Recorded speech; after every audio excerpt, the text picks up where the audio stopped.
What you're having is the last gasp of a doomed presidency. This guy is isolated. Everything has fallen away from him. He no longer has a machine. He has only those who control him. Yes. And as on puppet strings. The guy is now a pitiful wreck. His mental condition is getting worse. Oh, you see it when you see him speak. And his wife, like you had Valerie and Michelle actually picked him up out of the rubbish bin, who had been dumped into Chicago, coming from Boston, and dumped. And they picked him up out of the dump and decided they were going to adopt this thing as a pet, and they were going to condition and steer his circumstances.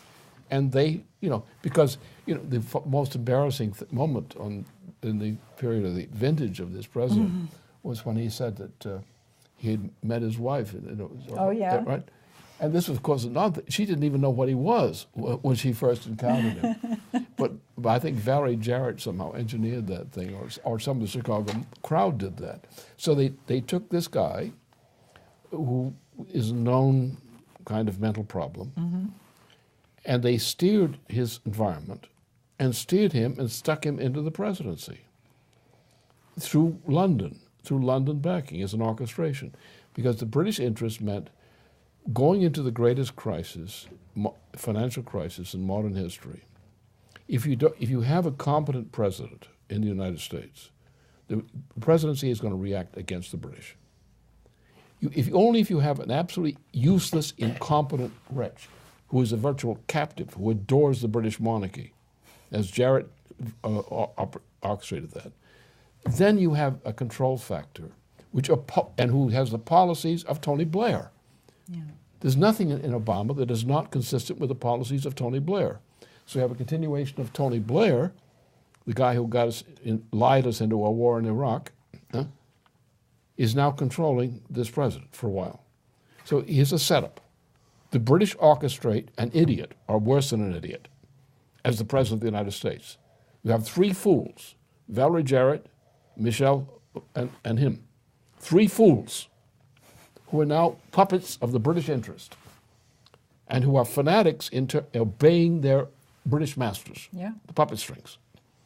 The United States has no representation in the worst crisis the United States has experienced, set into motion by the previous presidency in the middle of July, August of 2007, which was the housing crisis. That was the turning point for the United States. The United States has been going down ever since. The only way you're going to solve that is reverse that. And the only way you're going to do that was with Glass-Steagall. But you can also have to have a strong presidency. Now, a strong presidency does not necessarily mean a strong president. It means a strong presidency. Now we have in the presidency, we have several personnel now, which includes the wife of Bill Clinton, who is as Secretary of State under tremendously terrible conditions, has maintained an excellent function. We have people in there still, in the presidency itself, the institution of the presidency, in terms of the staff around the presidency and the various offices. These are competent people. And under the right signal in terms of leadership, and even with Joe Biden's limitations, he actually, under those circumstances, could function as an effective president under these terms of crises. Because we have enough people in the United States who recognize what the problem is, who are willing to rally behind it. All they need is leadership. Yeah. And so therefore we have the choice of saving the United States, and what I see is possible is one of the greatest achievements of U.S. history. It now stands before us. If we put through Glass-Steagall, then by creating the credit system, which frees us of this imprisonment with this crap, we can then immediately go to a revival.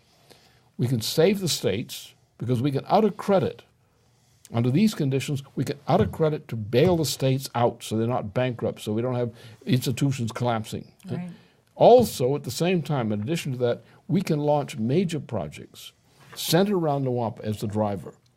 We can create 4 million high-quality, productive jobs almost as an immediate process and save this nation. If we do this, we will find that other nations in the world will cooperate with us in this. So we have before us the greatest opportunity, like coming up off the ground. Coming back off the ground with postponed opportunities utilized.